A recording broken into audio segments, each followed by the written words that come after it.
결혼 5년 내내 부엌 근처에도 오지 않던 전 남편이 이혼하는 날, 세상에 둘도 없는 최고의 요리를 만들어 주었습니다. 이혼 서류에 서명하는 순간 제 마음속에는 슬픔 대신 알 수 없는 안도감이 밀려왔습니다. 제 이름은 지은입니다. 민준 씨와 결혼한 지 5년, 그 5년의 결혼 생활은 마치 고인물처럼 아무런 파동도 없었습니다. 민준 씨는 수천 글자로 된 서류를 제 앞으로 밀어놓으며 오늘 날씨를 이야기하듯 담담한 어조로 말했습니다. 서류는 비서가 최대한 빨리 처리할 겁니다. 저는 고개를 끄덕이며 서류를 가방에 넣었습니다. 제 목소리도 별다른 동요 없이 흘러나왔습니다. 됐어요. 집은 당신이 가지세요.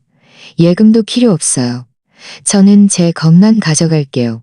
결혼할 때 민준 씨 집에서 단 한 푼의 예단도 받지 않았고 결혼 후에도 줄곧 경제적으로 독립했기에 이혼하는 지금도 받지 않았고 그는 지금도 그에게 아무것도 빚지고 싶지 않았습니다.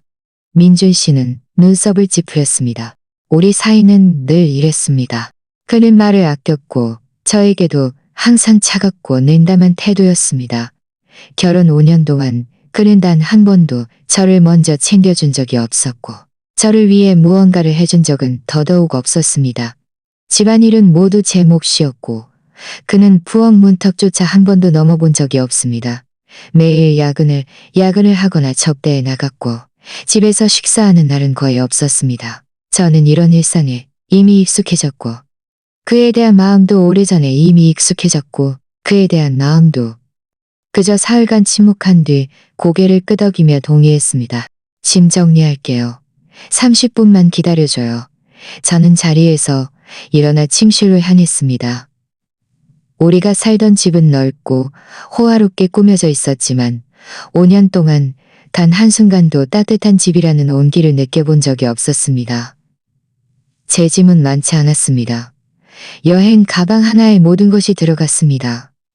짐을 정리하고 가방을 끌고 거실로 나섰을 때 민준 씨는 여전히 소파에 앉아 서류 뭉치를 들고 무엇인가를 보고 있었습니다. 갈게요. 저는 그에게 작별 인사를 건넸습니다. 마치 평범한 친구에게 작별을 고하듯이. 민준 씨는 고개를 들어 저를 한 번 보고 제가 끌고 있는 여행 가방을 보더니 미간을 더 깊이 찌푸렸습니다. 조금 더 있다 가지. 아니요.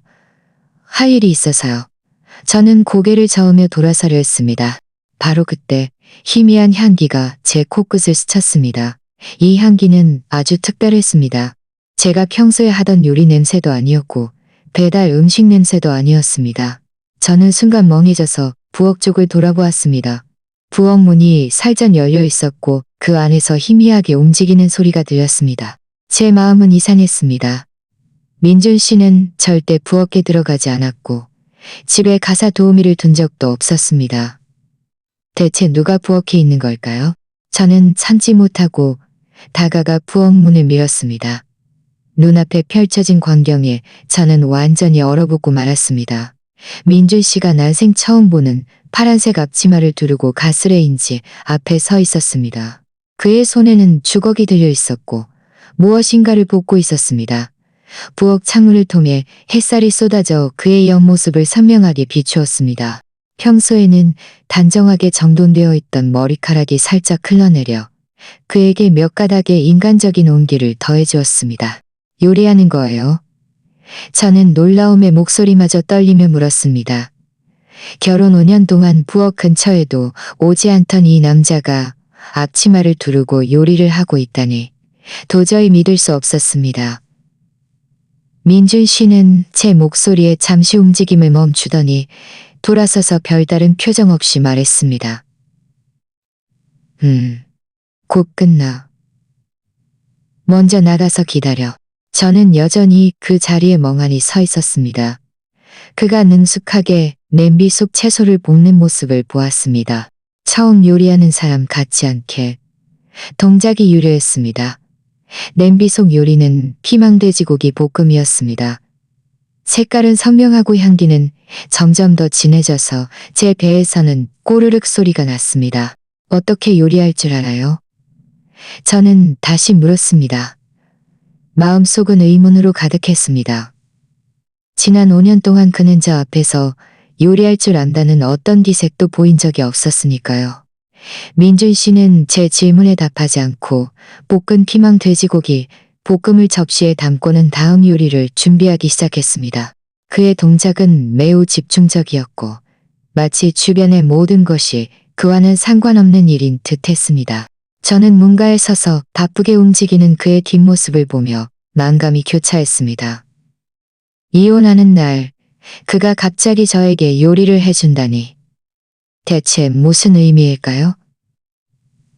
죄책감일까요?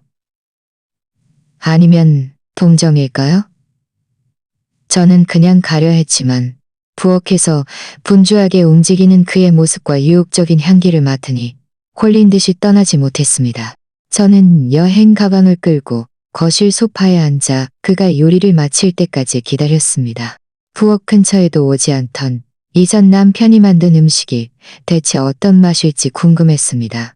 거실 소파에 앉으니 부엌에서 들려오는 소리가 선명하게 들렸습니다. 채소를 써는 소리는 경쾌하고 날카로웠고 냄비에 재료를 넣을 때 나는 지지직 소리는 인간적인 온기를 더해 주었으며 주걱이 냄비에 부딪히는 짤랑 소리도 있었습니다. 저는 여행 가방을 소파 가장자리에 놓고 앉아 있었지만 마음속은 여전히 의문으로 가득했습니다. 민준 씨는 대체 왜 오늘 요리를 하는 걸까요? 지난 5년 동안 제가 아프거나 야근으로 늦게 들어와도 그는 한 번도 안부를 물은 적이 없었고 저에게 밥 한 끼 해준 적은 더더욱 없었습니다. 한 번은 독감에 걸려 39도까지 열이 나서 그에게 죽을 끓여달라고 부탁했지만 그는 감기약 한 통을 던져주며 중요한 접대가 있다고 말하고는 서둘러 떠났습니다. 이런 생각들을 하니 제 마음속에 다시 씁쓸함이 밀려왔습니다. 됐어. 이제 이혼할 건데 그가 요리를 하든 안 하든 왜 하든 나랑은 아무 상관 없어졌잖아. 우리 5년 결혼, 생활의 마지막 식사라고 생각하자.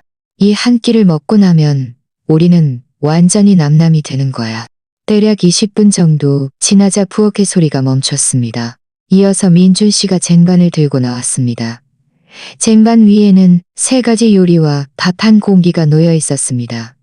그는 쟁반을 식탁에 내려놓고 저에게 말했습니다. 와서 밥 먹어. 저는 자리에서 일어나 천천히 식탁으로 걸어가 앉았습니다. 식탁 위에는 피망 돼지고기 볶음, 담백한 생선찜, 그리고 표고버섯, 채소볶음 3가지 요리가 있었습니다. 모든 요리는 색깔이 선명하고 먹음직스러웠으며 밖의 식당 음식보다도 더 정교해 보였습니다. 유혹적인 향기는 더욱 진해져 코를 찔렀고 제 위장 속 잠자던 벌레들을 깨우는 듯했습니다. 맛봐. 민준 씨는 앉아서 젓가락을 건넸습니다. 그의 어조는 여전히 담담했고 어떤 감정도 읽을 수 없었습니다. 저는 젓가락을 받아들고 잠시 망설이다가 피망 돼지고기 볶음 한 조각을 집어 입에 넣었습니다. 입에 넣는 순간 저는 얼어붙었습니다. 피망의 아삭함과 고기의 신선한 향이 완벽하게 어우러져 있었고 간은 적절하여 짜지도 싱겁지도 않았습니다. 독특한 향기가 어우러져 너무 맛있어서 혀를 깨물 뻔했습니다. 저는 다시 담백한 생선찜 한 조각을 집었습니다. 생선살은 부드럽고 촉촉했으며 입안에서 사르르 녹았습니다. 마지막으로 표고버섯 채소볶음을 한 입 맛보았습니다. 생선 위에 뿌려진 소스는 비린 맛은 전혀 없었습니다. 채소는 상큼하고 깔끔했으며 버섯은 부드럽고 간이 잘 배어 있었습니다. 단순한 채소 요리였지만 고기보다도 맛있게 느껴졌습니다. 저는 먹으면서 감탄을 금치 못했습니다. 민준 씨의 요리 솜씨가 이렇게 좋을 줄이야. 이 정도 수준이라면 세계적인 맛이라고 해도 과언이 아닐 정도였습니다.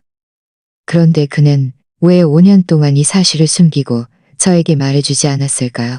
민준 씨는 맞은편에 앉아 젓가락을 거의 움직이지 않고 그저 제가 먹는 모습을 조용히 바라보았습니다. 그의 눈빛은 복잡했고 그 안에 어떤 감정이 담겨 있는지 저는 알 수 없었습니다. 맛있어? 그가 갑자기 물었습니다. 저는 고개를 끄덕였습니다. 입안에 음식이 가득 차 있어 어물거리며 말했습니다. 맛있어요. 정말 맛있어요. 민준 씨는 하고 대답하고는 더 이상 말이 없었습니다. 저는 고개를 숙이고 계속 먹었습니다. 저도 모르게 갑한 공기와 3가지 요리의 절반 이상을 먹었습니다. 지난 5년 동안 이렇게 맛있게 식사한 적은 거의 없었습니다. 예전에는 민준 씨가 집에 없을 때 대충 아무거나 만들어 배를 채웠고, 그가 집에 있을 때도 우리는 말없이 서로를 마주보며 식사했기에 밥 한 끼 먹는 것도 답답하게 느껴졌습니다. 식사를 마친 후 저는 젓가락을 내려놓고 휴지로 입을 닦았습니다. 잘 먹었어요. 맛있었어요. 이제 가봐야겠어요. 민준 씨는 자리에서 일어났습니다. 데려다 줄게. 혼자 갈 수 있어요. 혼자 갈 수 있어요. 저는 그를 거절했습니다. 우리는 이미 이혼할 사이였고 더 이상 이렇게 예의를 차릴 필요는 없었습니다. 자칫 오해를 살 수 있으니까요. 민준 씨는 더 이상 고집하지 않고 그저 조심히 가. 라고 말했습니다. 라고 말했습니다. 라고 말했습니다. 뭔가에 이르렀을 때 저는 참지 못하고 뒤를 돌아보았습니다. 민준 씨는 여전히 식탁 옆에 서서 저를 바라보고 있었고 그의 눈빛에는 무언가 반짝이는 것이 있었지만 저는 제대로 볼 수 없었습니다. 저는 입술을 깨물고 고개를 돌려 문을 열고 밖으로 나섰습니다. 그리고 이혼하는 날 민준 씨가 만들어준 이 맛있는 식사는 우리 결혼 생활에서 가장 잊을 수 없는 기억으로 남았습니다. 저는 여행 가방을 끌고 아파트 단지 입구에 서서 어디로 가야 할지 몰랐습니다. 부모님께는 걱정하실까봐 가지 않았고 친구들에게도 초라한 모습을 보이고 싶지 않아 찾아가지 않았습니다. 잠시 생각하다가 휴대폰을 열어 시내에서 멀지 않은 곳에 있는 원룸을 검색했습니다. 집주인과 연락하여 내일 집을 보러 가기로 약속하고 오늘 밤은 먼저 비즈니스 호텔에서 묵기로 했습니다. 택시 안에 앉아 창밖으로 빠르게 스쳐 지나가는 풍경을 보면서도 제 마음속은 여전히 민준 씨가 요리한 일로 가득했습니다. 그는 대체 왜 그랬을까요? 저에게 미안해서 보상이라도 해주고 싶었던 걸까요? 아니면 다른 이유라도 있었던 걸까요? 저는 고개를 저으며 이런 생각들을 머릿속에서 지워버렸습니다. 어떤 이유든 이제는 중요하지 않습니다. 우리는 이미 이혼했고 이제는 남남입니다. 비즈니스 호텔 방은 크지 않았지만 깨끗했습니다. 여행 가방을 내려놓고 침대에 털썩 주저앉으니 긴장했던 신경이 드디어 풀렸습니다. 창밖은 점점 어두워지고 도시의 네온 사인이 켜져 창문을 통해 방의 방 안으로 희미하게 스며들었습니다. 저는 휴대폰을 꺼내 부모님께 메시지를 보냈습니다. 최근 출장 때문에 한동안 집에 못 갈 것 같으니 걱정하지 말라고요. 메시지를 보내고 휴대폰을 옆에 던져두고 침대 머리에 기대니 저도 모르게 민준 씨가 만들어준 뒤. 하지만 그 맛있는 식사를 떠올릴수록 우리 5년의 결혼 생활이 얼마나 우스꽝스러웠는지 더욱더 느껴졌습니다. 저와 민준 씨는 선으로 만났습니다. 그때 그는 막 사업을 시작한 터라 성숙하고 침착해 보였으며 말과 행동에 모두 일리가 있었습니다.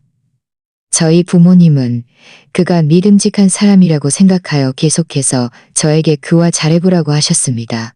반년 정도 만난 후 우리는 결혼했습니다.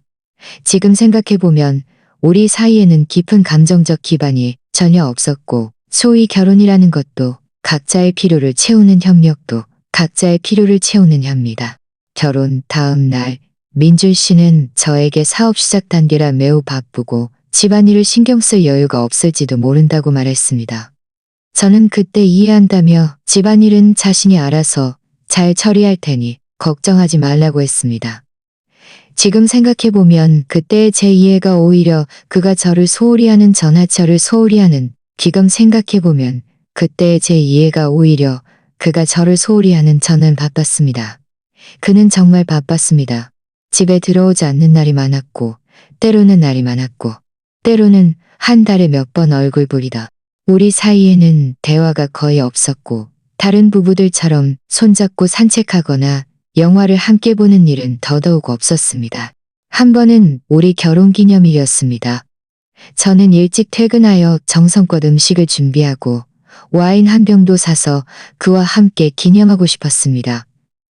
오후 6시부터 밤 10시까지 민준 씨는 돌아오지 않았습니다. 제가 전화를 걸자 그는 접대준이라 결혼기념일인 것을 잊었다고 말하고는 서둘러 전화를 끊었습니다. 그날 밤 저는 혼자 식탁에 앉아 점점 식어가는 음식들을 바라보며 눈물을 참지 못했습니다. 그것은 제가 우리 결혼 생활 때문에 흘린 첫 눈물이었습니다. 그가 돌아와 미안하다고 말할 줄 알았지만 그는 다음 날 아침에야 돌아왔고 돌아와서도 그저 술에 취했다고 대수롭지 않게 말할 뿐 결혼 기념일 이야기는 전혀 꺼내지 않았습니다. 또 한 번은 제가 밤늦게까지 야근을 하다가 폭우가 쏟아져 택시를 잡을 수 없었습니다. 민준 씨에게 전화해서 데리러 와달라고 부탁했지만 전화는 한참 울린 후에야 연결되었습니다. 민준 씨의 목소리에는 짜증이 섞여 있었습니다. 지금 중요한 회의 중이야. 널 데리러 갈 시간 없어. 알아서 해. 말하고는 전화를 끊었습니다. 저는 빛 속에 서서 꺼진 휴대폰 화면을 바라보며 마음속이 차갑게 식었습니다. 그날 밤 저는 비를 맞으며 30분 넘게 걸어서 집에 돌아오자마자 고열에 시달렸는데 이것이 바로 두 번째 단락에서 언급했던 그 감기였습니다. 제가 죽을 끓여달라고 부탁했지만 그는 감기약 한 통을 던져주며 중요한 접대가 있다고 말하고는 서둘러 떠났습니다. 그때부터 저는 그에게 어떤 기대도 하지 않게 되었습니다. 먼저 전화하지 않았고 그를 위한 깜짝 이벤트를 준비하지 않았으며 그가 더 많은 시간을 함께 해주기를 바라지도 않았습니다. 저는 모든 에너지를 일에 쏟아부었고 누구에게도 의존하지 않을 만큼 강해지려 노력했습니다. 집안일은 항상 저 혼자 했습니다. 바닥이 더러워지면 지조차 몰랐습니다. 바닥이 더러워지면 제가 닦았고 옷이 더러워지면 제가 빨았으며 음식도 제가 만들었습니다. 민준 씨는 마치 하숙생처럼 집안의 모든 일에 무관심이다. 저는 그가 정말 요리를 못하는 줄 알았습니다. 이혼하는 날 그가 앞치마를 두르고 가스레인지 앞에 서 있는 모습을 보기 전까지는요. 그제야 저는 그가 못하는 것이 아니라 저를 위해 해주지 않았을 뿐이라는 것을 깨달았습니다. 이런 생각이 들자 제 마음속에 다시 서러움이 밀려왔습니다. 내가 뭘 잘못한 걸까? 나는 이 가정을 위해 최선을 다하고 그의 힘든 점을 이해해줬는데 그는 왜 나에게 이렇게 대했을까? 내가 시끄럽게 굴지 않고 조용히 기대했을까? 저는 힘껏 고개를 저으며 이런 불쾌한 기억들을 머릿속에서 지워버렸습니다. 이미 이혼했는데 이런 생각을 해봐야 무슨 소용이 있겠습니까? 그저 스스로를 더 힘들게 할 뿐입니다. 차라리 그 차가운 결혼 생활에서 벗어나 드디어 나 자신을 위해 살 수 있게 된 것을 다행으로 여겨야 했습니다. 다음 날 아침 일찍 저는 약속될 시간에 그 원룸을 보러 갔습니다. 원룸은 낡은 아파트 단지 안에 있었고 방 하나에 거실 하나 있는 구조였습니다. 면적은 크지 않았지만 채광이 좋았고 인테리어도 매우 간결했으며 월세도 제가 감당할 수 있는 수준이었습니다. 저는 그 자리에서 집주인과 계약하고 보증금과 월세를 지불했습니다. 그 후 며칠 동안 저는 이사하고 방을 정리하느라 바빴습니다. 몸은 힘들었지만 마음은 편안했습니다. 저만의 작은 보금자리를 바라보니 기대감으로 가득 찼습니다. 드디어 저에게 진정으로 속한 집이 생겼습니다. 다른 사람의 눈치를 볼 필요도 조심할 필요도 없는 그런 집이요. 방을 정리하고 하루 쉬었습니다. 그리고는 일자리를 찾기 시작했습니다. 저는 이전에 한 회사에서 행정팀장으로 일했기에 풍부한 행정, 업무 경험이 있었습니다. 여러 이력서를 제출했고 곧 몇몇 회사에서 면접 제안을 받았습니다. 괜찮아 보이는 몇 군데 회사를 골라 면접을 보러 갈 준비를 했습니다. 저는 이제 새로운 삶이 시작될 거라고 생각했습니다. 하지만 예상치 못하게 곧 어려움이 찾아왔습니다. 문제는 낯선 전화 한 통에서 시작되었습니다. 그날 저는 막 면접을 보러 나설 준비를 하고 있었는데 휴대폰이 울렸습니다. 발신자 표시에는 알 수 없는 번호였습니다. 잠시 망설이다가 전화를 받았습니다. 전화 저편에서는 익숙하면서도 낯선 목소리가 들려왔습니다. 제 먼 친척 언니, 지연 언니였습니다. 지연 언니가 말했습니다.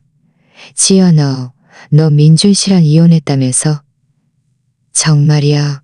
저는 순간 멍해졌습니다. 소문이 이렇게 빨리 퍼질 줄은 몰랐습니다. 저는 네, 맞아요. 라고 대답했습니다. 지연 언니는 한숨을 쉬며 약간 고소해하는 듯한 어조로 말했습니다. 아이고, 지은아, 너 왜 이렇게 어리석었니?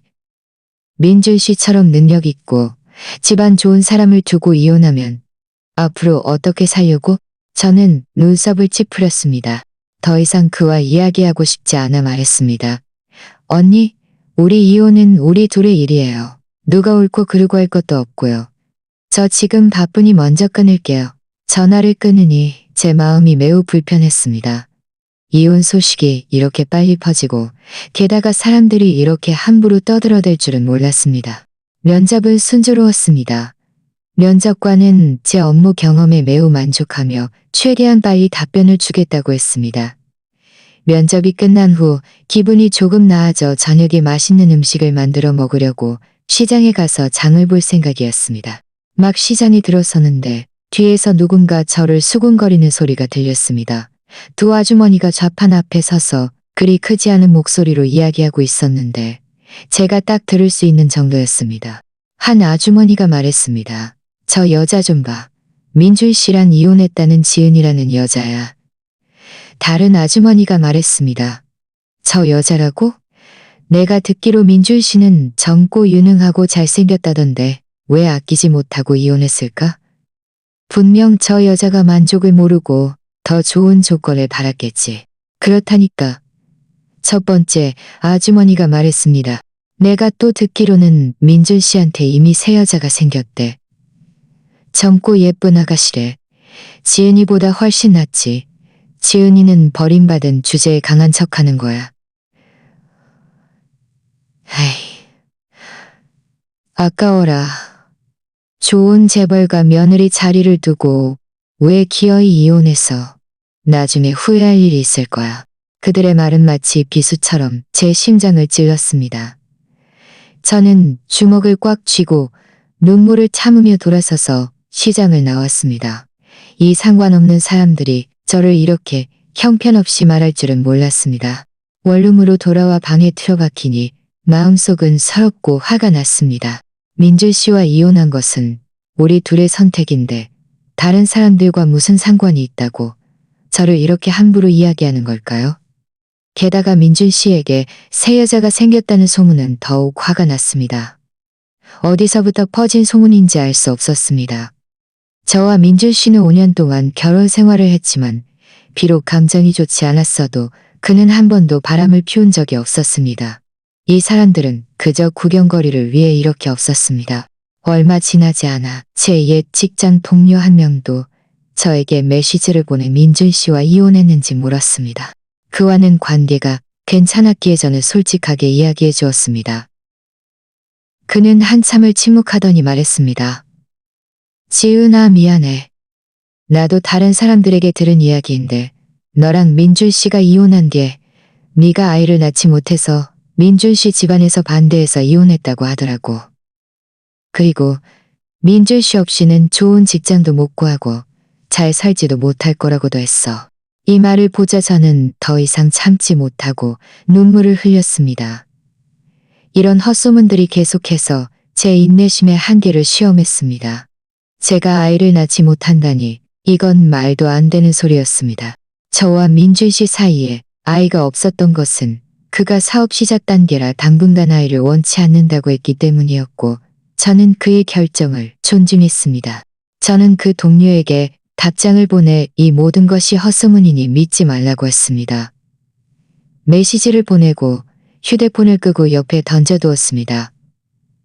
저는 더 이상 저와 민준 씨에 대한 어떤 헛소문도 듣고 싶지 않았고 누구에게도 더 이상 설명하고 싶지 않았습니다. 저는 소파에 앉아 이 작고 작은 원룸을 바라보며 마음속이 매우 혼란스러웠습니다. 이혼 후 새로운 삶을 시작할 수 있을 거라고 생각했지만 이 헛소문들이 그림자처럼 저를 따라다닐 줄은 몰랐습니다. 내가 대체 뭘 잘못한 걸까? 왜 이혼 후에도 이런 고통을 견뎌야 하는 걸까? 잠시 후 저는 천천히 진정했습니다. 이런 헛소문들을 굴복할 수는 없었습니다. 나는 민준 씨가 없어도 충분히 잘 살 수 있다는 것을 그들에게 증명해야 합니다. 나는 업무 경험도 있고 능력도 있으니 분명 좋은 직장을 구해서 스스로의 노력으로 원하는 삶을 살 수 있을 겁니다. 다음 날 휴대폰을 켜보니 면접받던 회사에서 합격 통지서가 와 있었습니다. 사흘 뒤부터 출근하라는 내용이었습니다. 통지서를 본 순간 제 마음속의 어둠은 싹 사라지고 희망으로 가득 찼습니다. 제가 합격한 회사는 위선 외식 경영 유한회사라는 위선 외식 경영 유한회사라는 곳이었습니다. 외식 체인 사업을 하는 회사였고 규모도 꽤 컸습니다. 제가 지원한 직무는 행장은 아니었지만 팀장은 아니었지만 저는 새로운 직장을 얻으면 그 헛소문들에서 벗어나 새로운 삶을 시작할 수 있을 거라고 생각했습니다. 하지만 예상치 못하게 새로운 어려움이 저를 기다리고 있었습니다. 위선 외식 경영 유한회사에 출근한 첫날, 저는 특별히 일찍 일어나 단정하고 깔끔한 정장 차림으로 회사에 10분 일찍 도착했습니다. 안내 데스크 직원은 저를 친절하게 맞이해 주었고 행정부서로 안내해 주었으며 서연 씨는 30대 중반쯤으로 보였고 명품 정장을 입고 있었으며 화장은 정교했지만 눈빛에는 날카로움이 섞여 있었습니다. 그녀는 저를 위아래로 훑어보더니 그리 다정하지 않은 어조로 말했습니다. 당신이 지은 씨인가요? 저는 고개를 끄덕이며 웃으며 말했습니다. 네, 서연 팀장님. 오늘부터 새로 일하게 된 행정직 지은입니다. 서연 씨는 하고 대답하고는 더 이상 저를 보지 않고 돌아서서 구석에 있는 빈자리를 가리켰습니다. 거기 앉으세요. 행정 업무는 복잡하진 않지만 번거로운 일이 많아요. 우선 회사 규정과 행정 절차를 숙지하세요. 이 자료 가져가서 보고 퇴근 전까지 감상문 제출하세요. 그녀는 두툼한 자료 뭉치를 제 책상 위에 던졌습니다. 자료 모서리는 살짝 말려 있었고 여러 번 뒤적거린 흔적이 역력했습니다. 저는 자료를 집어들고 고개를 끄덕였습니다. 네, 서연 팀장님. 저는 구석에 있는 빈자리에 앉았습니다. 주위 동료들은 모두 각자의 업무로 바빴고 아무도 저에게 말을 걸어주지 않았습니다. 사무실 안에는 키보드 소리와 서류 넘기는 소리만 들릴 뿐 분위기는 다소 무거웠습니다. 저는 이런 것들을 신경 쓰지 않았습니다. 어차피 신입이고 서로 익숙하지 않은 것이 당연하니까요. 저는 마음을 가라앉히고 서연 씨가 준 자료를 펼쳐보기 시작했습니다. 자료에는 회사의 발전 과정, 조직 구조, 규정 및 행정부서의 여러 업무 절차가 상세히 기록되어 있었습니다. 내용이 너무 많아 머리가 어지러울 정도였습니다. 저는 시간을 낭비할 수 없어 열심히 읽고 중요한 내용들은 노트에 기록했습니다. 점심시간에는 동료들과 함께 회사 건물 아래 식당으로 갔습니다. 다 같이 앉아 이야기를 나누는데 누군가 저에게 이전에 어디서 무슨 일을 했는지 물었습니다. 저는 간단하게 설명했고 예전에 행정팀장이었다는 이야기나 민준 씨 이야기는 꺼내지 않았습니다. 조용히 밥을 먹으려 했는데 몇 숟갈 뜨자마자 누군가 작은 목소리로 말하는 것이 들렸습니다. 너희들 저 여자 좀 봐. 저 여자가 그 지은이야. 듣기로는 예전에 엄청 부자 사장님한테 시집 갔었다던데 왜 이혼했는지 모르겠어. 다른 사람이 말했습니다. 진짜? 이 말들은 비수처럼 제 심장을 찔렀습니다. 저는 젓가락을 내려놓고 더 이상 먹을 의욕이 없었습니다. 이혼 이야기가 새 회사까지 퍼지고 게다가 동료들에게 이렇게 수군거림을 당할 줄은 몰랐습니다. 저는 자리에서 일어나 동료들에게 웃으며 말했습니다. 저는 다 먹었어요. 먼저 가서 일할게요. 말하고는 식당을 나섰습니다. 사무실로 돌아와 막 앉았는데 서연 씨가 다가왔습니다. 그녀는 팔짱을 끼고 저를 내려다보며 차갑게 말했습니다. 지은 씨, 점심은 왜 이렇게 빨리 먹어요? 동료들하고 이야기가 안 통했나? 저는 고개를 저으며 말했습니다. 아니요. 그저 빨리 돌아와서 자료 숙지하고 싶어서요.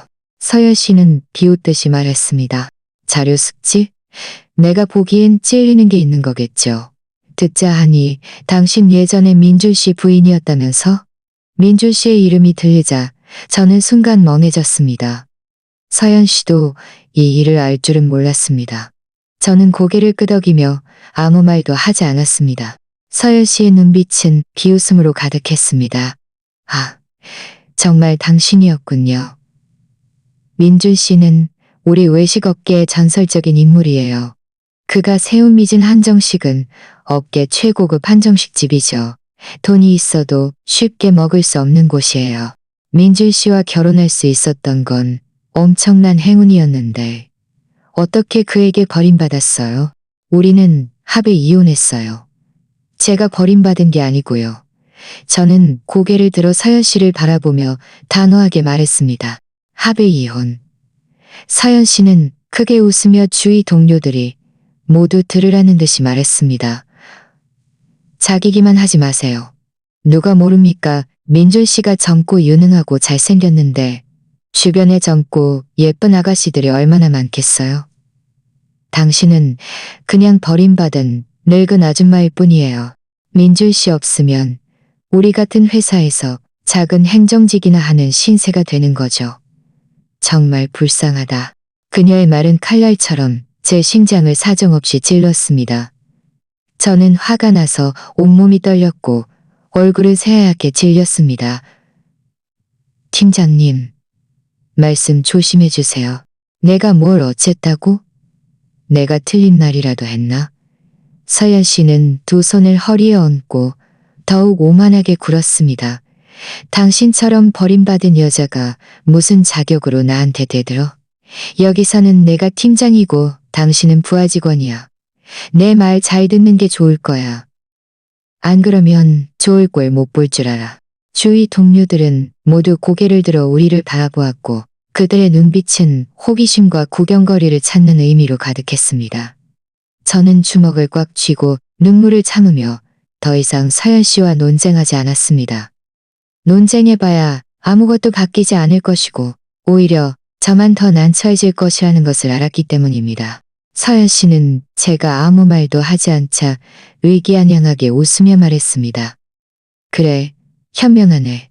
이 서류 지금 가져가서 대부 복사해서 30분 안에 각 부서에 배달해요. 그녀는 두툼한 서류 한 뭉치를 제 책상 위에 던졌습니다. 서류는 바닥에 흩어졌습니다. 저는 깊이 숨을 들이쉬고 몸을 굽혀 바닥에 떨어진 서류들을 묵묵히 주웠습니다. 서연 씨가 저를 일부러 괴롭히는 것이라는 것을 알았습니다.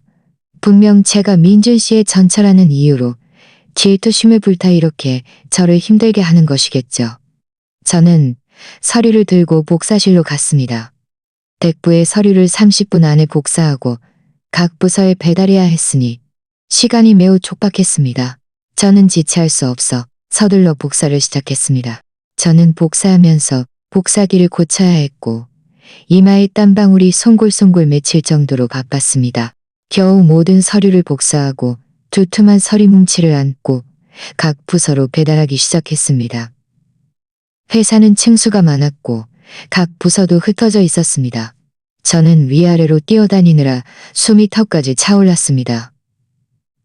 모든 서류를 배달하고 행정부서로 돌아왔을 때 딱 30분이 지나 있었습니다.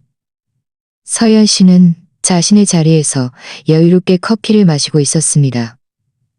제가 돌아오자 그녀는 고개를 들어 격시계를 보고는 차갑게 마시고 있었습니다. 이런 사소한 일도 제대로 못하면서 대체 예전에는 어떻게 행정팀장으로 일한 건지 모르겠네. 제 마음속은 억울함과 분노로 가득했지만 저는 참았습니다. 저는 이 직장을 포기할 수 없다는 것을 알았습니다. 저는 버텨내고 실력으로 스스로를 증명하여 서연 씨가 할 말을 없게 만들어야 했습니다. 그 후 며칠 동안 서연 씨는 저를 더욱 심하게 괴롭혔습니다. 어떤 때는 회사 최근 3년간의 외식 협력 계약서를 정리하라고 했고, 어떤 때는 전 직원들의 외식 선호도를 통계내라고 했습니다. 심지어 창고에 쌓여있는 식자재를 재고 조사하라고도 했습니다. 이런 업무들은 대부분 번거롭고 시간이 많이 걸리는 일이었으며 행정직 본연의 업무가 아닌 경우도 많았습니다. 하지만 저는 모두 묵묵히 해냈습니다. 서윤 씨가 저를 스스로 퇴사하게 만들려는 것을 알았지만 저는 절대 그러지 않을 것이었습니다. 이 직장은 저에게 매우 중요했습니다. 과거에서 벗어나는 시작일 뿐만 아니라 저 자신을 뿐만 아니라 저는 매일 가장 먼저 회사에 출근하고 가장 늦게 퇴근하며 모든 업무를 빈틈없이 처리했습니다. 서연 씨가 트집을 잡으려 해도 꼬투리 잡을 만한 것을 찾지 못했습니다. 주위 동료들이 저를 보는 눈빛도 서서히 변했습니다. 처음에는 구경하는 듯한 시선이었지만 나중에는 동정하는 시선으로 바뀌었습니다. 심지어 성격이 시원시원한 몇몇 동료는 몰래 저를 도와주기도 했습니다. 그중 하늘 씨라는 동료와 제가 가장 친해졌는데 그녀는 사석에서 저에게 말했습니다. 지은 씨, 서연 팀장님 말에 너무 신경 쓰지 마요. 그 사람은 그냥 질투하는 거예요. 듣자 하니 예전에 민준 사장님을 쫓아다녔는데 민준 사장님이 거절했대요. 지금 지은 씨가 민준 사장님의 전처인 걸 보고 화풀이를 하는 거죠. 이 말을 듣자 저는 서연 씨가 저를 괴롭히는 진짜 이유를 알게 되었습니다. 그가 민준 씨를 쫓아다녔다가 거절당해서 저에게 화풀이를 하는 것이라니. 제 마음속은 어이가 없었습니다. 이렇게 유치한 사람도 있구나 싶었습니다. 금요일 오후 회사에서 직원들의 화합을 위해 주말에 워크숍을 진행한다고 공지했습니다. 장소는 유명한 프라이빗 탄정식 집으로 정해졌고 행정부서가 워크숍 사전 준비를 맡았습니다. 서연 씨는 모든 일을 저에게 떠넘기며 식당과 연락하여 메뉴를 확정하고 인원수를 통계내고 모든 사람이 만족해야 한다고 요구했습니다. 하늘 씨가 몰래 저에게 말했습니다. 지은 씨, 그 유명한 프라이빗 한정식 집은 서연 팀장님이 고른 곳이에요. 듣기로는 예약하기가 정말 어렵고 가격도 엄청 비싸대요. 팀장님이 일부러 이 뜨거운 감자를 지은 씨한테 던져준 거예요. 만약 조금이라도 실수하면 그걸 빌미로 지은 씨를 괴롭히려고요. 저는 고개를 끄덕이며 말했습니다. 알아요. 제가 잘 처리할게요.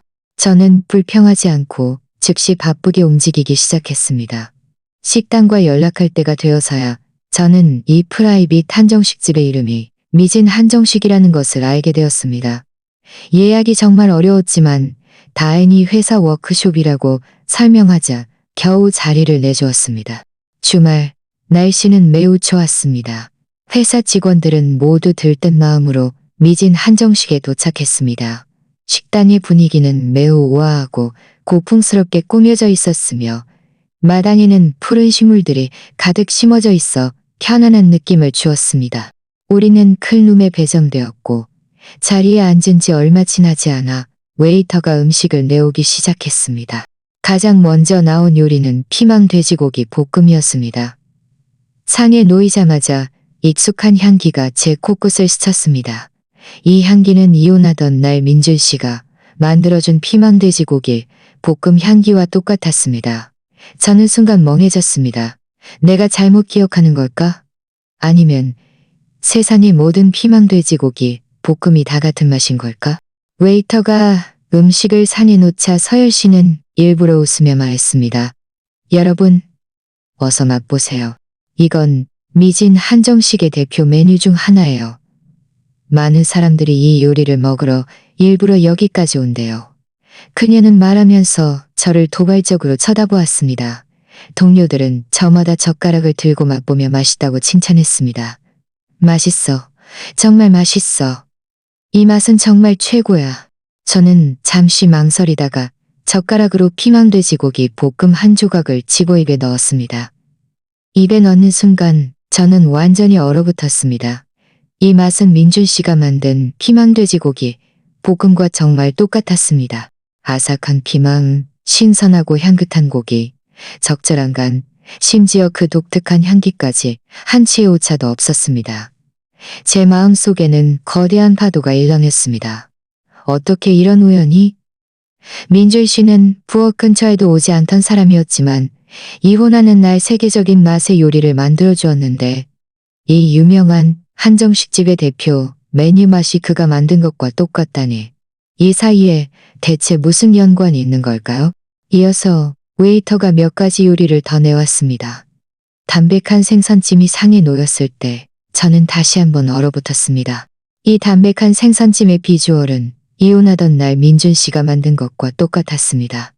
저는 생선 살한 조각을 집어 입에 넣었습니다. 부드럽고 촉촉하며 입안에서 사르르 녹았습니다. 소스 맛도 완전히 같았습니다. 이 생선찜 정말 맛있다. 하늘 씨는 먹으면서 말했습니다. 나 예전에 여러 식당에서 생선찜을 먹어봤는데 이 찜만큼 맛있는 곳은 없었어. 듣기로는 이 한정식집 사장님이 어깨에 신비로운 대가라고 하던데 한 번도 모습을 드러낸 적이 없대. 많은 사람들이 그를 만나고 싶어 하지만 기회가 없다고 하더라고. 신비로운 대가 한 번도 모습을 드러낸 적이 없다.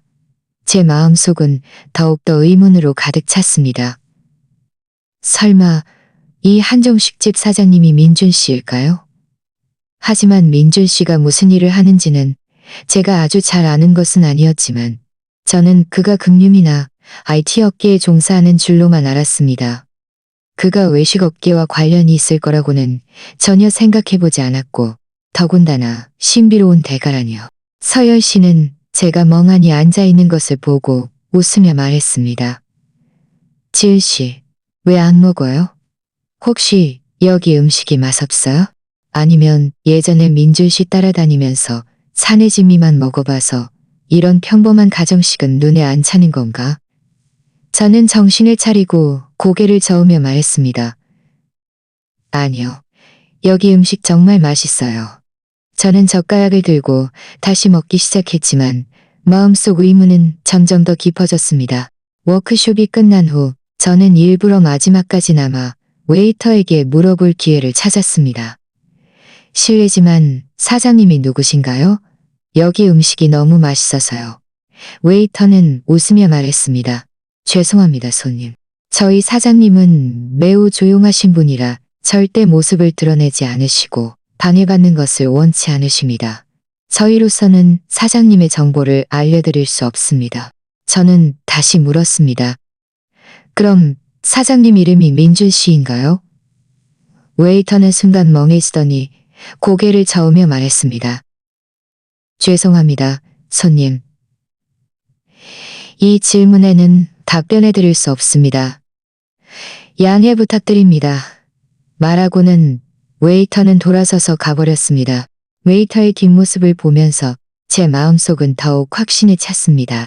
이 프라이빗 한정식집의 사장님은 분명 민준 씨와 관련이 있을 것이고 어쩌면 그 본인일 수도 있었습니다. 그는 왜 자신이 요리할 줄 안다는 사실을 숨겼을까요? 왜 프라이빗 한정식집을 운영하면서도 한 번도 모습을 드러내지 않았을까요? 그가 이혼하던 날 저에게 요리를 해준 것도 이 한정식집과 관련이 있는 걸까요? 수많은 질문들이 제 머릿속을 맴돌았고 저는 점점 더 혼란스러워졌습니다. 저는 휴대폰을 꺼내 민준 씨의 전화번호를 바라보며 한참을 망설이다가 결국 걸지 않았습니다. 제가 물어봐도 그가 진실을 말해주지 않을 것이라는 것을 알았기 때문입니다. 저는 깊이 숨을 들이쉬고 휴대폰을 집어넣었습니다. 이 한정식집 사장님이 민준 씨든 아니든 이제는 저와 아무 상관없는 일이었습니다. 우리는 이미 이혼했고 그의 일은 더 이상 제가 신경 쓸 필요가 없었습니다. 지금 제가 해야 할 일은 그저 열심히 일하고 제 삶을 잘 살아가는 것뿐이었습니다.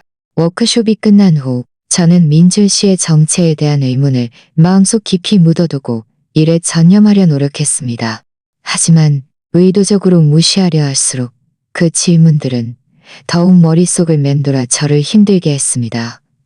특히 회사 구내식당 밥을 먹을 때마다 저는 이혼하던 날 민준 씨가 만들어준 음식과 미진 한정식의 맛이 저도 모르게 떠올랐습니다.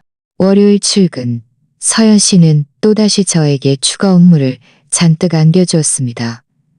회사 최근 5년간의 식자재 구매 보고서를 정리하라고 했고 퇴근 전까지 제출해야 한다고 요구했습니다. 이 보고서들은 뒤죽박죽이었고 많은 데이터가 불완전하여 정리하기가 매우 어려웠습니다. 하늘 씨가 몰래 저에게 말했습니다. 지은 씨, 서연 팀장님은 그냥 지은 씨를 괴롭히는 거예요. 이 보고서들은 원래 3명이 함께 정리해야 하는 건데 그걸 전부 지은 씨한테 떠넘긴 거잖아요. 저는 웃으며 말했습니다. 괜찮아요. 제가 처리할 수 있어요. 저는 일을 잘해야만 서연 씨가 할 말을 없게 만들 수 있다는 것을 알았습니다. 저는 깊이 숨을 들이쉬고 고개를 숙여 보고서를 정리하기 시작했습니다. 어느새 점심시간이 되어 퇴근할 시간이 되었지만 저는 절반도 채 정리하지 못했습니다. 제 시간에 업무를 마치기 위해 저는 구내식당에 가는 것을 포기하고 가방에서 아침에 사온 빵을 몇 조각 베어 물고는 계속 일했습니다. 오후 3시쯤 보고서 정리가 거의 끝났습니다. 저는 기지개를 켜고 탕비실에 물을 뜨러 가려 했습니다. 탕비실 문가에 이르자 그 안에서 2 동료가 이야기하는 소리가 들렸습니다. 그중 한 명은 회사 구매부 팀장님이었는데 외식업계 사람들과 접촉이 많은 편이었습니다. 한 동료가 말했습니다. 김 팀장님, 미진 한정식 사람들과 친하세요? 주말에 거기 가서 밥 먹었는데 맛이 정말 끝내주더라고요. 부모님 모시고 한 번 더 가고 싶은데 예약이 안 되네요. 김 팀장님은 웃으며 말했습니다. 나도 그 사장님과 아는 사이는 되지만 예약 잡기가 쉽지 않아. 그 가게 사장님은 워낙 신비로운 분이라 업계에서 아무도 얼굴을 본 사람이 없어. 그저 요리 솜씨가 뛰어나서 세계적인 대가라고 알려져 있지. 듣기로는 많은 유명인들이 그가 만든 요리 한 가지만 먹으려고 비행기 타고 날아온대. 다른 동료가 말했습니다. 와, 그렇게 대단해요? 그럼 왜 한 번도 모습을 드러내지 않는데요? 김 팀장님은 말했습니다. 자세한 이유는 나도 잘 몰라. 듣기로는 예전에 무슨 충격을 받아서 사람들에게 방해받고 싶어 하지 않는다고 하던데. 하지만 내가 그의 이름을 알아. 민준 씨하고 해. 민준 씨. 이 3글자가 들리자 제 손에 들려있던 물컵이 쨍그랑 소리를 내며 바닥에 떨어졌고 물이 사방으로 튀었습니다. 2 동료는 깜짝 놀라 고개를 돌려 저를 보았습니다. 지은 씨, 괜찮아요? 김 팀장님이 물었습니다. 저는 그 자리에 얼어붙어 머릿속이 텅 비어 있었고 김 팀장님의 말이 전혀 들리지 않았습니다. 미진 한정식 사장님이 정말 민준 씨였다니. 결혼 5년 동안 부엌 근처에도 오지 않던 전 남편이 업계에서 유명한 신비로운 대가였다니. 그제야 저는 그가 왜 이혼하던 날 그렇게 맛있는 음식을 만들 수 있었는지, 미진 한정식에 만들 수 있었는지, 미진 한정식의 음식이 그가 만든 것과 맛이 똑같은 이유를 알았습니다. 그는 요리를 못하는 것이 아니라, 하지만 그는 왜 숨겼던 것이었습니다. 지은 씨, 괜찮아요? 김 팀장님이 다시 한번 물으며 다가와 바닥에 떨어진 물컵을 주워주었습니다. 저는 정신을 차리고 고개를 저으며 말했습니다. 네, 괜찮아요. 김 팀장님, 방금 실수로 물컵을 놓쳤어요. 저는 감정을 애써 진정시켰지만 마음속의 거대한 파도는 도저히 가라앉지 않았습니다. 저는 서둘러 2 동료에게 작별 인사를 하고 제 자리로 돌아왔습니다. 의자에 앉아 펜을 들었지만 한 글자도 쓸 수 없었습니다. 결혼 5년 동안의 모든 일들이 떠올랐습니다. 민준 씨의 냉담함, 그가 집에 돌아와 밥을 먹지 않던 이유들. 그 이유들이 모두 거짓이었다니. 그는 일이 바빴던 것이 아니라 자신의 한정식집을 운영하고 부엌에서 맛있는 요리를 만들고 있었던 것입니다.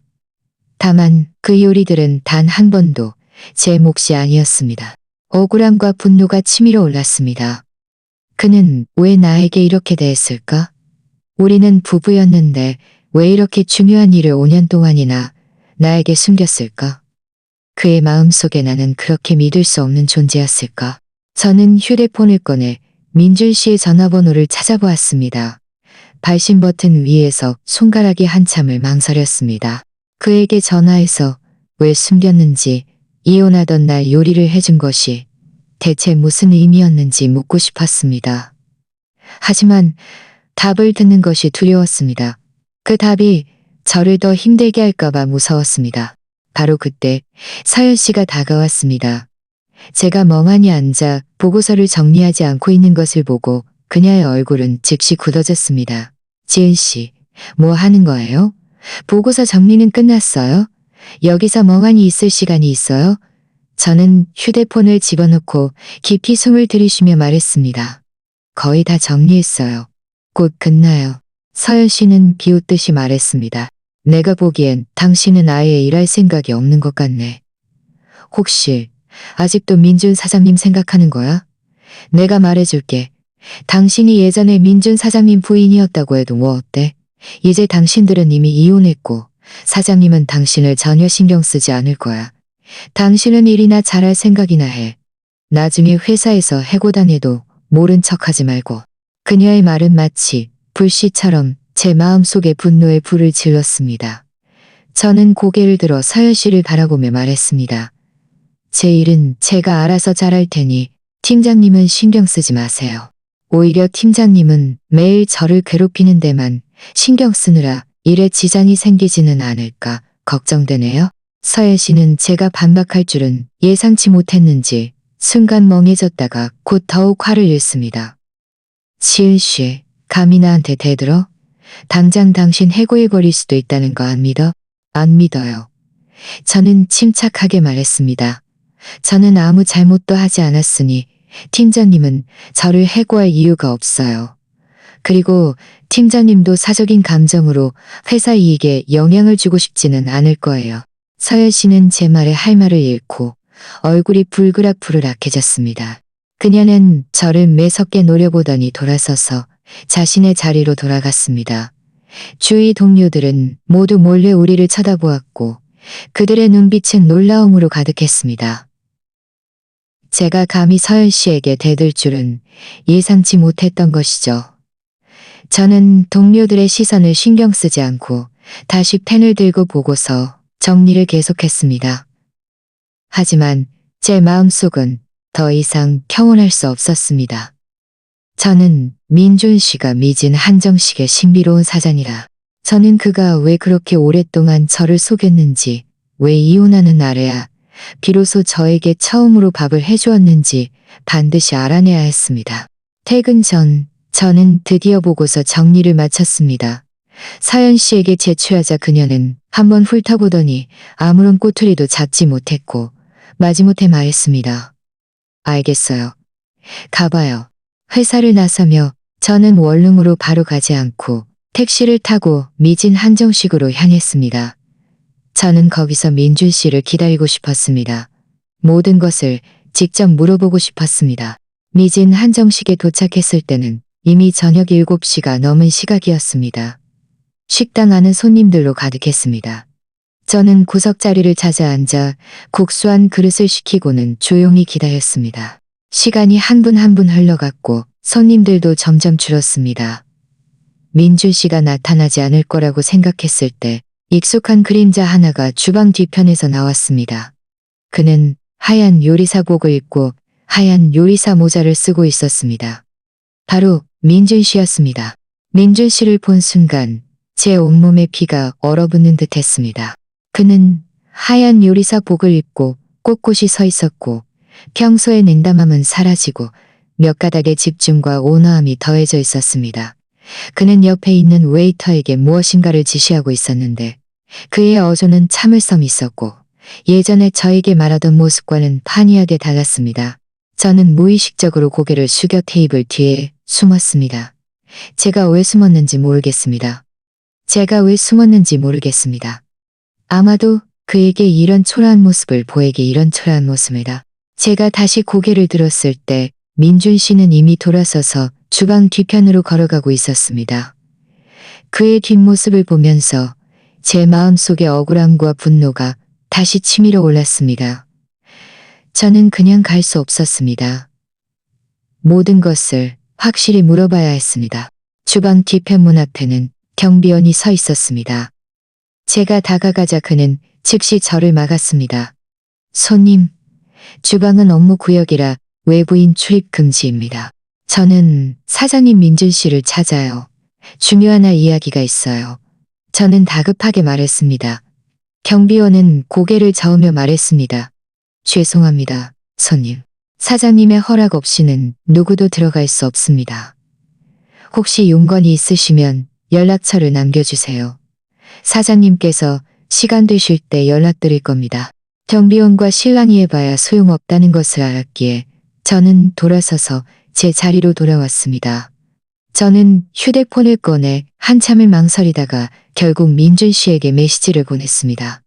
민준 씨, 저 미진 한정식에 있어요. 이야기하고 싶어요. 메시지를 보낸 후 소식은 감감무소식, 아무런 답장도 오지 않았습니다. 저는 자리에 앉아 마음속이 조급하고 화가 났습니다. 그는 분명 주방 뒤편에 있는데 왜 제 메시지에 답장하지 않을까요? 저를 만나고 싶지 않은 걸까요? 아니면 제가 답장할 가치도 없다고 생각하는 걸까요? 밤 9시가 넘어가고 식당 안의 손님들도 거의 다 떠났습니다. 민준 씨는 여전히 나타나지 않았고 제 메시지에도 답장하지 않았습니다. 저는 완전히 실망했습니다. 자리에서 일어나 떠나려 했습니다. 바로 그때 제 휴대폰이 울렸습니다. 회사에서 온 긴급 전화였습니다. 제가 전화를 받자 전화 저편에서는 동료 하늘 씨의 다급한 목소리가 들려왔습니다. 지은 씨, 큰일 났어요. 다음 주에 회사에서 중요한 외식 산업 포럼을 개최하는데 업계 거물들이 많이 초대되었대요. 서현 팀장님이 포럼 준비 업무를 전부 지은 씨한테 떠넘기면서 만약 조금이라도 실수하면 모든 책임을 지은 씨가 져야 한다고 했어요. 저는 순간 멍해지며 말했습니다. 뭐라고? 외식 산업 포럼? 이렇게 중요한 일을 왜 이제야 말해줘? 하늘 씨가 말했습니다. 그 사람 일부러 그런 거예요. 오후에 이미 통지를 받았는데 지금까지 기다렸다가 지은 씨한테 말해준 거예요. 포럼은 다음 주 수요일인데 준비 기간이 겨우 사흘이라 도저히 시간이 안 돼요. 그 사람은 지은 씨 망신 주고 그걸 빌미로 지은 씨를 해고하려 하는 거예요. 전화를 끊으니 제 마음속이 차갑게 식었습니다. 서현 씨가 너무하다는 생각이 들었습니다. 이렇게 비열한 수단으로 저를 괴롭히다니. 외식산업 포럼에는 업계 거물들만 초대되었고 준비 업무는 번거롭고 복잡했습니다. 사흘 만에 해내는 것은 불가능했습니다. 그녀는 제가 해내지 못할 것이라고 계산하고 제가 자발적으로 퇴사하거나 직접 저를 해고하려 한 것이었습니다. 원룸으로 돌아와 소파에 앉아 창밖의 밤 풍경을 바라보니 마음속은 절망감으로 가득했습니다. 서현 씨에게 이렇게 당하고 싶지는 않았지만 어떻게 해야 할지 몰랐습니다. 이렇게 짧은 시간 안에 이렇게 중요한 포럼을 저 혼자서는 도저히 준비할 수 없었습니다. 제가 이러지도 저러지도 못하고 있을 때 제 휴대폰이 다시 울렸습니다. 이번에는 낯선 번호였습니다. 잠시 망설이다가 전화를 받았습니다. 전화 저편에서는 익숙한 목소리가 들려왔습니다. 민준 씨였습니다. 찾았다고 들었어. 그의 목소리가 들리자 제 마음속의 억울함이 한순간에 밀려왔고 눈물이 왈칵 쏟아질 뻔했습니다. 저는 눈물을 애써 참고 말했습니다. 민준 씨, 왜 저를 속였어요? 당신은 분명 미진 한정식의 사장인데 요리 솜씨가 그렇게 좋은데 왜 저에게 요리 못한다고 속였어요? 왜 이혼하는 날에야 비로소 저에게 처음으로 밥을 해줬어요? 민준 씨는 한참을 침묵하더니 말했습니다. 그 일들은 나중에 다 설명해 줄게. 지금 어디야? 무슨 문제라도 생긴 거야? 그의 목소리에는 약간의 걱정이 섞여 있었고 그것이 제 마음속의 분노를 조금 누그러뜨렸습니다. 저는 코를 훌쩍이며 말했습니다. 회사에서 외식 산업 포럼을 개최하는데 다음 주 수요일부터 시작이에요. 서현 팀장님이 준비 업무를 전부 저에게 떠넘겼는데 준비 기간이 겨우 사흘이라 도저히 못 끝내요. 그 사람은 일부러 저를 괴롭혀서 회사에서 해고시키려는 거예요. 민준 씨는 다시 잠시 침묵하더니 말했습니다. 주소 보내줘. 지금 갈게. 저는 순간 멍해지며 말했습니다. 필요 없어요. 우리 이미 이혼했잖아요. 제 일은 민준 씨와 상관없어요. 민준 씨가 말했습니다. 알아. 당신이 나를 보고 싶어 하지 않는다는 것도. 하지만 이 일은 나랑 관련이 있어. 외식 산업 포럼에도 나도 초대장을 받았고 서현 씨가 당신을 괴롭히는 것도 나랑 관련이 있어. 주소 보내줘. 직접 만나서 이야기하자. 이 말을 듣자 제 마음속은 의문으로 가득 찼습니다. 서현 씨가 저를 괴롭히는 것이 그와 관련이 있다니? 하지만 저는 그래도 그에게 주소를 보냈습니다. 대체 무슨 일인지 알고 싶었으니까요. 30분 후 민준 씨가 제 원룸문을 두드렸습니다. 제가 문을 열자 그가 문 앞에 서 있었습니다. 검은색 캐주얼 차림이었고 손에는 보온병을 들고 있었습니다. 아직 저녁 안 먹었지? 내가 요리 좀 해왔어. 민준 씨는 말하며 방으로 들어와 보온병을 식탁 위에 놓았습니다. 저는 아무 말 없이 문을 닫았습니다. 민준 씨는 보온병을 열었습니다. 안에는 김이 모락모락 나는 국수 한 그릇과 제가 좋아하는 탕수갈비가 들어있었습니다. 먼저 밥 먹어. 다 먹으면 이야기해 줄게. 민준 씨는 젓가락을 저에게 건넸습니다. 저는 젓가락을 받아들고 그릇 안의 국수와 탕수갈비를 바라보며 결국 참지 못하고 눈물을 흘렸습니다. 결혼 5년 동안 그는 단 한 번도 저를 이렇게 신경 써준 적이 없었습니다. 그런데 이혼 후 그는 매번 제 곁에 나타나 저에게 밥을 해주고 저를 걱정해 주었습니다. 저는 국수를 먹으면서 민준 씨의 이야기를 들었습니다. 그는 서현 씨가 예전에 자신을 오랫동안 쫓아다녔지만 자신이 계속 거절했다고 말했습니다. 서현 씨는 그가 결혼한 것을 알고 줄곧 앙심을 품고 있었는데 우리가 이혼한 후 제가 위선 회사에 들어간 것을 보고 이 기회에 복수하려 했다는 것이었습니다. 저는 순간 멍해지며 말했습니다. 그래서 그 사람이 저를 괴롭힌 게 전부 민준 씨 때문이었다는 거예요. 민준 씨는 고개를 끄덕이며 말했습니다. 맞아. 내가 당신을 힘들게 한 거야. 이번 외식 산업 포럼은 내가 도와줄게. 바로 그때 제 휴대폰이 다시 울렸습니다. 서현 씨에게서 온 전화였습니다.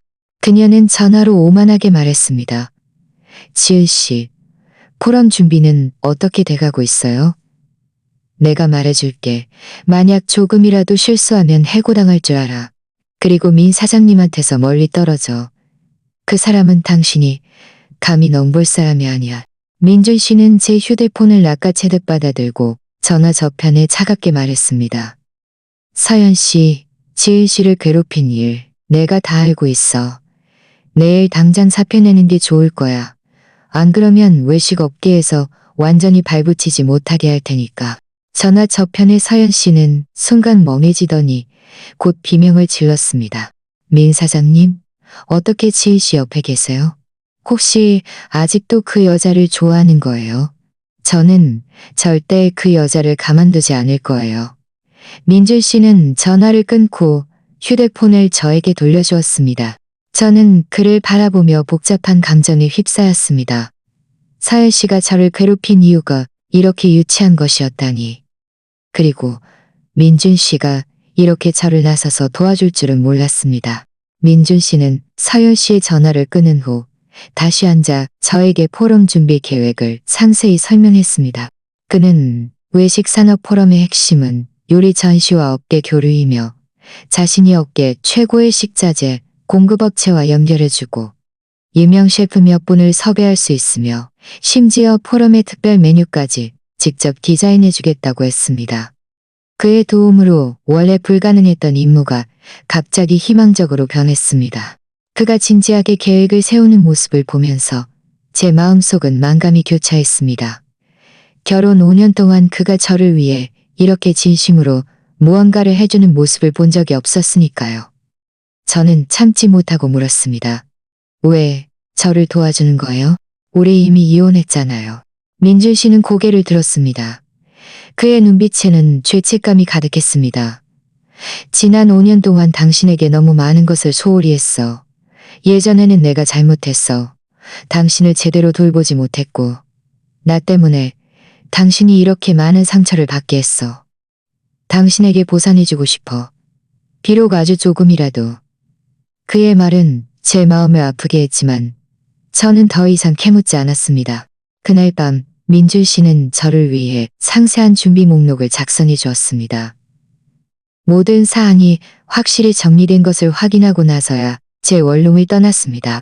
그 후 사흘 동안 저와 민준 씨는 함께 포럼 준비 업무에 몰두했습니다. 그는 매일 제 시간에 와서 공급업체와 미팅하고 초청 연사 일정과 행사 절차를 조율하는 것을 도와주었습니다. 그의 인맥과 경험 덕분에 준비 업무는 매우 순조롭게 진행되었습니다. 중간에 하늘 씨도 몰려와서 저를 많이 도와주었습니다. 그녀는 민준 씨가 계속 제 곁에서 도와주는 것을 보고 놀라면서도 수요일 외식 산업 포럼은 예정대로 개최되었습니다. 포럼 장소는 웅장하면서도 섬세하게 꾸며져 있었고 초대된 업계 거물들이 속속 도착하여 현장 질서는 정연했습니다. 사회 씨도 왔습니다. 그녀는 화려한 드레스를 입고 여기저기 다니며 사람들과 인사를 나누었고 저를 볼 때는 경멸과 비웃음이 가득한 눈빛이었습니다. 분명 제가 이번 포럼을 망칠 것이라고 생각하는 듯했습니다. 지은 씨, 설마 포럼을 정말 개최할 줄이야. 나는 무슨 큰 문제가 생기지는 않을지 지켜봐야겠네. 서연 씨는 제 옆으로 다가와 작은 목소리로 말했습니다. 저는 그녀를 무시하고 막 도착한 귀빈들을 맞이하러 돌아서서 갔습니다. 서연 씨는 머쓱해져서 기분 상한 듯 돌아섰습니다. 포럼이 정식으로 시작된 후 모든 것이 계획대로 진행되었습니다. 민준 씨가 디자인한 특별 메뉴가 상에 올라왔을 때 회장 전체는 열광했습니다. 귀빈들은 모두 음식이 맛있다고 칭찬하며 이 요리들을 누가 디자인했는지 계속 물었습니다. 그때 민준 씨가 무대에 올라 마이크를 들고 말했습니다. 오늘 포럼의 특별 메뉴는 모두 제가 디자인한 것입니다. 동시에 한 분께 특별히 감사드리고 싶습니다. 바로 이번 포럼의 주요 준비 책임자인 지은 씨입니다. 그녀의 노고가 없었다면 이번 포럼은 이렇게 순조롭게 진행될 수 없었을 것입니다. 모든 사람의 시선이 저에게 집중되었고 놀라움이 가득했습니다. 서연 씨는 사람들 속에 서 있었는데 얼굴이 순간 새하얗게 변했습니다. 그녀는 민준 씨가 포럼에 직접 참석할 뿐만 아니라 이렇게 많은 사람들 앞에서 저를 칭찬할 줄은 예상치 못했던 것이죠. 민준 씨는 잠시 멈추었다가 계속해서 말했습니다. 또한 이 자리에서 한 가지 사실을 명확히 하고 싶습니다. 저와 지은 씨는 합에 이혼했으며 누가 누구를 버렸다는 말은 사실이 아닙니다. 이전에 지은 씨가 아이를 낳지 못한다는 소문이 있었는데 이 또한 근거 없는 낭설입니다. 우리 사이에 아이가 없었던 것은 전적으로 당시 저의 결정이었으며 그녀와는 아무런 관련이 없습니다. 그의 말은 마치 폭탄처럼 현장을 강타했습니다. 이전에 저를 수군거리던 사람들은 모두 죄책감 가득한 표정을 지었습니다. 민준 씨는 현장의 소란을 무시하고 계속해서 말했습니다. 그리고 최근에 누군가가 지은 씨를 계속해서 괴롭혔다는 것을 알고 있습니다. 위선 회사의 서연 팀장은 저를 쫓아다니다가 거절당하자 그 원한을 지은 씨에게 풀었습니다. 회사 안에서 계속해서 그녀를 괴롭혔을 뿐만 아니라 포럼 준비처럼 불가능한 임무를 일부러 그녀에게 떠넘겨 그 빌미로 그녀를 해고하려 했습니다. 이 말을 하면서 민준 씨는 휴대폰을 꺼내 녹음 파일을 재생했습니다. 녹음 파일에는 서연 씨가 어떻게 동료들에게 저를 불평하고 어떻게 저를 괴롭힐 계획을 세웠는지, 어떻게 일부러 포럼 준비 통지를 늦췄는지 등이 선명하게 기록되어 있었습니다. 이 녹음 파일은 민준 씨가 이전에 비서에게 부탁하여 수집한 증거였습니다. 녹음 파일 재생이 끝나자 현장은 온통 웅성거렸습니다. 위선 회사의 사장님도 그 자리에 있었습니다. 그는 얼굴이 새파랗게 질려 서연 씨를 바라보며 분노에 찬 목소리로 말했습니다. 서연 씨, 너무하군요. 사적인 감정으로 회사 중요 행사에 영향을 주고 회사의 명예까지 훼손하다니. 지금부터 당신은 회사에서 해고입니다. 서연 씨는 두 다리에 힘이 풀려 거의 바닥에 쓰러질 뻔했습니다. 그녀는 저를 가리키며 분에 못 이겨 말했습니다. 너야, 네가 민 사장님과 짜고 나를 함정에 빠뜨린 거야. 나는 너를 가만두지 않을 거야. 민준 씨는 차갑게 말했습니다. 이건 함정이 아니야. 네가 자초한 일이지. 나는 이미 네가 저지른 모든 일을 외식산업협회에 보냈어. 그들은 너를 업계 블랙리스트에 올릴 거야. 오늘부터 너는 외식업계에서 어떤 직장도 찾을 수 없을 거야. 이 말을 듣자 서연 씨는 완전히 무너져 내렸습니다. 바닥에 주저앉아 울기 시작했습니다. 현장의 경비원이 다가와 그녀를 끌고 나갔습니다. 그녀의 초라한 모습을 보면서 제 마음속에는 조금의 동정심도 없었습니다. 이 모든 것은 그녀 스스로가 자초한 일이었고 누구도 원망할 수 없었습니다.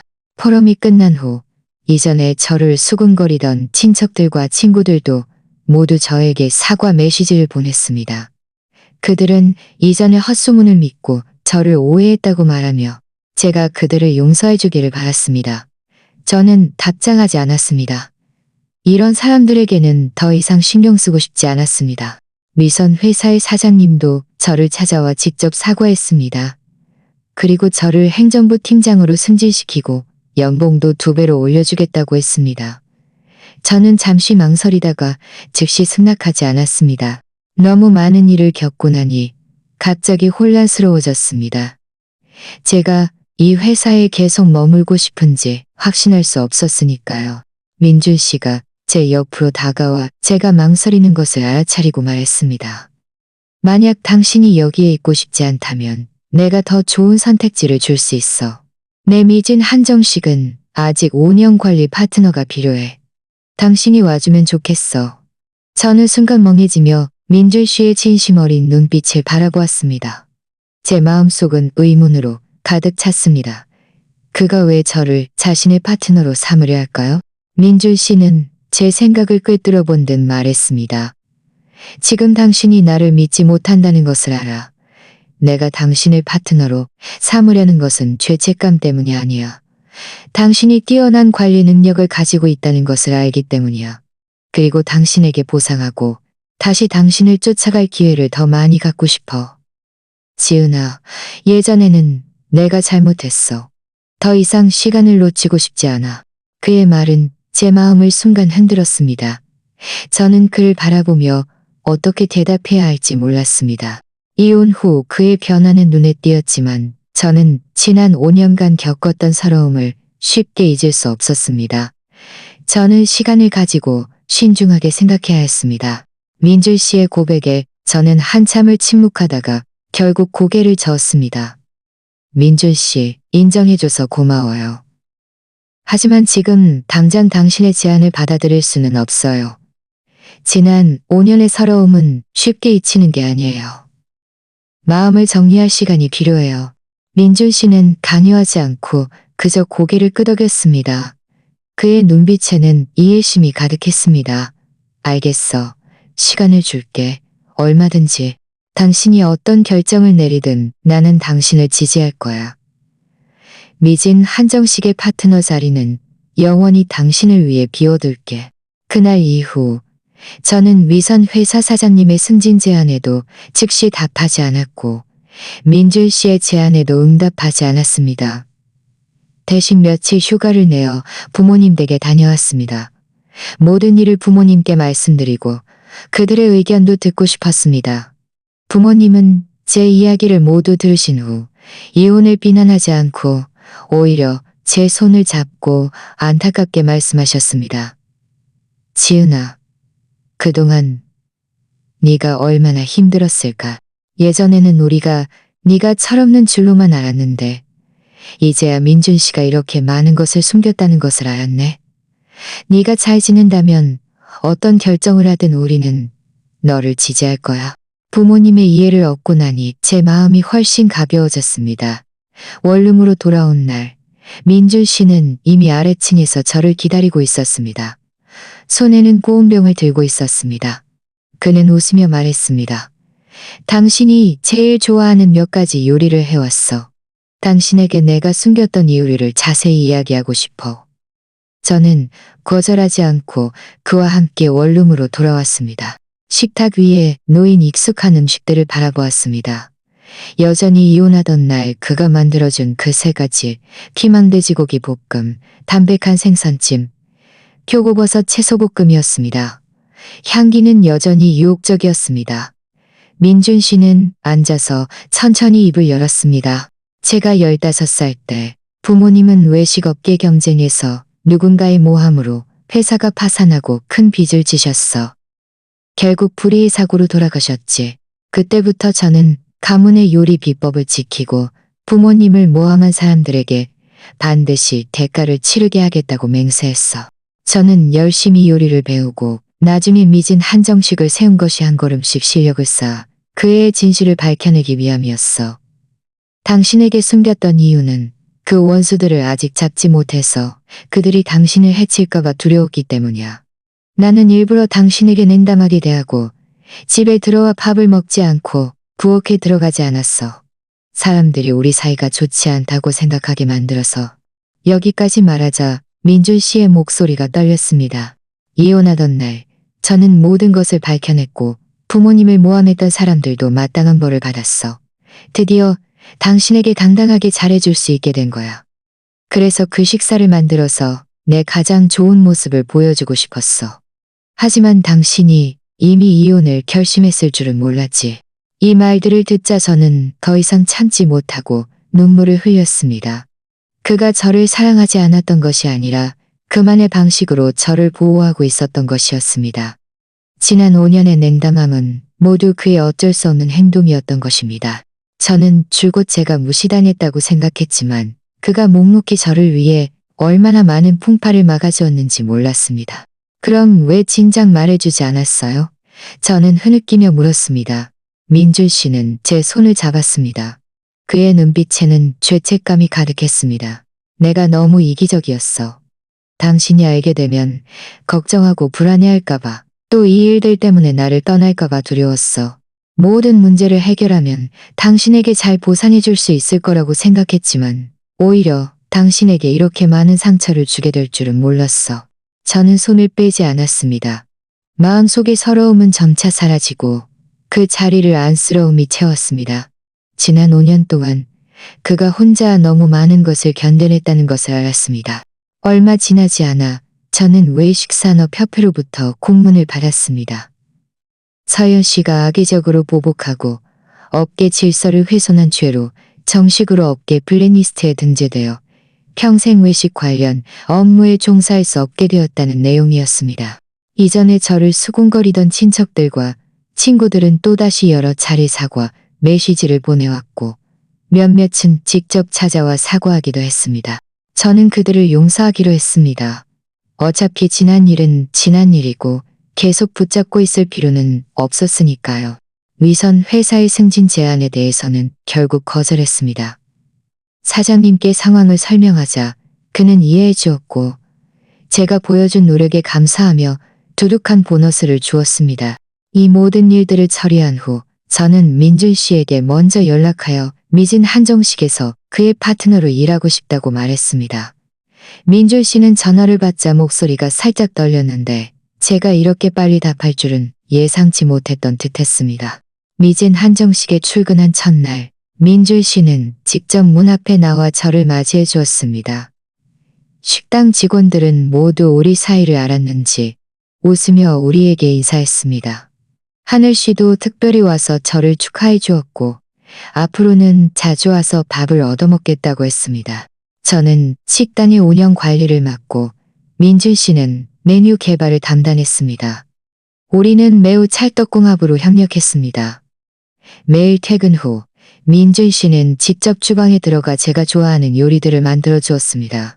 그는 지난 5년 동안 저에게 해주지 못했던 음식들을 모두 보상해주고 싶다고 말했습니다. 어느 날 밤 식당 문을 닫은 후 민준 씨가 갑자기 한쪽 무릎을 꿇고 반지를 꺼내 진지하게 말했습니다. 지은아, 지난 5년 동안 너무 많은 것을 놓쳤어. 앞으로는 매일 당신에게 밥을 해주고 잘 돌봐주고 다시는 당신을 조금도 힘들게 하지 않고 싶어. 나에게 다시 한번 기회를 주고 나랑 다시 결혼해 줄래? 그의 진심 어린 눈빛을 바라보며 이 모든 일들을 생각하니 저는 웃으며 고개를 끄덕였습니다. 눈물이 다시 흘러내렸습니다. 이번 눈물은 행복의 눈물이었습니다. 민준 씨는 기뻐하며 제 손에 반지를 끼워주고 저를 꼭 끌어안았습니다. 저는 그의 어깨에 기대어 희미하게 풍기는 요리 냄새를 맡으며 마음속이 충만해졌습니다. 나중에 우리는 부모님과 몇몇 가까운 친구들만 참석한 소박한 결혼식을 다시 올렸습니다. 결혼식에서 민준 씨는 직접 결혼식의 모든 음식을 만들었습니다. 모든 요리에는 사랑이 가득했습니다. 저는 종종 이혼하던 날 그가 만들어준 그 식사를 떠올리곤 합니다. 바로 그 맛있는 식사가 우리 이야기의 전환점이 되었습니다. 진정한 사랑은 입에 발린 달콤한 말이 아니라 묵묵한 지지와 진심 어린 희생이라는 것을 깨달았습니다. 저를 상처 입혔던 사람들은 모두 마땅한 벌을 받았고 저는 이해와 용서를 선택했기에 뒤늦게 찾아온 행복을 얻었습니다. 지금의 저는 매일 민준 씨가 만든 맛있는 음식을 먹고 그의 곁에서 함께하며 일도 순조롭고 부모님도 편안하십니다. 저는 이것이 바로 제가 원하던 삶이라는 것을 압니다. 삶은 마치 요리 같습니다. 시고, 맵고, 쓰고, 달콤한 맛이 모두 있습니다. 우리가 선한 마음을 품고 본심을 지킨다면 언젠가는 자신만의 행복한 맛을 맛볼 수 있을 겁니다. 오늘 이야기가 좋으셨다면 좋아요와 구독 부탁드립니다. 또 어떤 종류의 이야기를 보고 싶으신가요? 댓글로 여러분의 생각을 공유해 주세요. 계속해서 좋은 이야기를 들려드리겠습니다.